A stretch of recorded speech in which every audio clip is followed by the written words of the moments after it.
ಅನ್ನಪೂರ್ಣೇಶ್ವರಿ ನಗರ ಠಾಣೆಯಲ್ಲಿ ಹಾಕಿರುವಂತಹ ಶಾಮಿಯಾನನೇ ಈಗ ಸದ್ಯಕ್ಕೆ ಟ್ರೆಂಡಿಂಗ್ ನಲ್ಲಿರುವಂತಹ ಟಾಪಿಕ್. ಇಂಥ ಫೆಸಿಲಿಟಿಗಳೆಲ್ಲ ಸ್ಟೇಷನ್ ಅಲ್ಲಿ ಕೊಡ್ತಾರಾ? ಹೆಂಗಿದ್ ಸಾಧ್ಯ ಆಗತ್ತೆ? ನಿಷ್ಪಕ್ಷಪಾತವಾದಂತಹ ತನಿಖೆಯನ್ನು ಎಕ್ಸ್ಪೆಕ್ಟ್ ಮಾಡಕ್ಕಾಗತ್ತಾ? ಇದು ಜನರ ಪ್ರಶ್ನೆ. ಸಾಮಾಜಿಕ ಜಾಲತಾಣದಲ್ಲಿ ಪೊಲೀಸರ ನಡೆಗೆ, ಗೃಹ ಇಲಾಖೆಯ ಕಾರ್ಯವೈಖರಿ ಬಗ್ಗೆ ಅನುಮಾನಗಳನ್ನ ವ್ಯಕ್ತಪಡಿಸ್ತಾ ಇದ್ದಾರೆ ಜನ. ಠಾಣೆಯಲ್ಲೇ ಮದುವೆ ಮನೆ, ಬೀಗ್ರ ಊಟ, ಹೀಗೆ ಸಾಲು ಸಾಲು ಟೀಕೆಗಳನ್ನು ಮಾಡ್ತಾ ಇದ್ದಾರೆ. ಹಾಕಿಸ್ಬಿಡಿ, ಹಂಗೆ ಕಾಣಿಸ್ತಾ ಇದೆ. ಅದು ಸ್ಟೇಷನ್ ಅಂತ ಅಂತೂ ಕಾಣಿಸ್ತಾ ಇಲ್ಲ, ಯಾವುದೇ ಚೌಟ್ರಿ ತರ ಕಾಣಿಸ್ತಾ ಇದೆ. ಪ್ರಾಮಾಣಿಕವಾಗಿ ತನಿಖೆ ನಡೆಸೋರಿಗೆ ಶಾಮಿಯಾನದ ಮರೆ ಯಾಕೆ? ಪೊಲೀಸರು ತೆರೆಮರೆಯಲ್ಲಿ ಏನೇನು ಮಾಡ್ತಾ ಇದ್ದಾರೋ ಯಾರಿಗ್ ಗೊತ್ತು? ಆರೋಪಿಗಳಿಗೆ ಇನ್ನೂ ಬೇಕಾದ ಫೆಸಿಲಿಟಿಗಳನ್ನ ಕೊಡಬಹುದು. ಬಿಕಾಸ್ ಅವ್ರು ರೂಢಿಸ್ಕೊಂಡಿರುವಂತಹ ಹವ್ಯಾಸಗಳಿದೆಯಲ್ಲ, ಆ ಹವ್ಯಾಸಗಳ ಬಗ್ಗೆ ನಾವು ಒಂದೊಂದಾಗೆ ಓದ್ತಾ ಇದೀವಿ, ತಿಳ್ಕೊಳ್ತಾ ಇದೀವಿ. ಅದನ್ನೆಲ್ಲ ಪೂರೈಕೆ ಮಾಡಿರ್ಬೋದು, ಯಾರಿಗ್ ಗೊತ್ತು?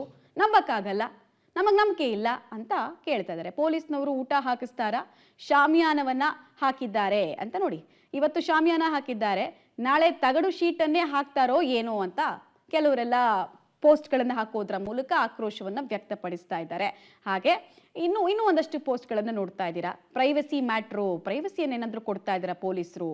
ಯಾಕೆ ಮರೆ ಮಾಚ್ತಾ ಇದ್ದಾರೆ ಅನ್ನೋದು ಈಗ ಗೊತ್ತಾಯ್ತು ನೋಡಿ ಅಂತ ವ್ಯಂಗ್ಯ ಮಾಡಿದ್ದಾರೆ.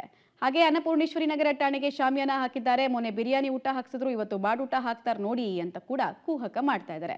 ಇದಕ್ಕೆಲ್ಲ ದಾರಿ ಮಾಡಿಕೊಟ್ಟಿದ್ಯಾರು? ಅದೇ ಅನ್ನಪೂರ್ಣೇಶ್ವರಿ ನಗರದ ಠಾಣೆಯ ಪೊಲೀಸರೇ, ಅದೇ ಸಿಬ್ಬಂದಿಗಳೇ ಈಗ ದಾರಿ ಮಾಡಿಕೊಟ್ಟಿರೋದು ಈ ಟೀಕೆಗಳಿಗೆ.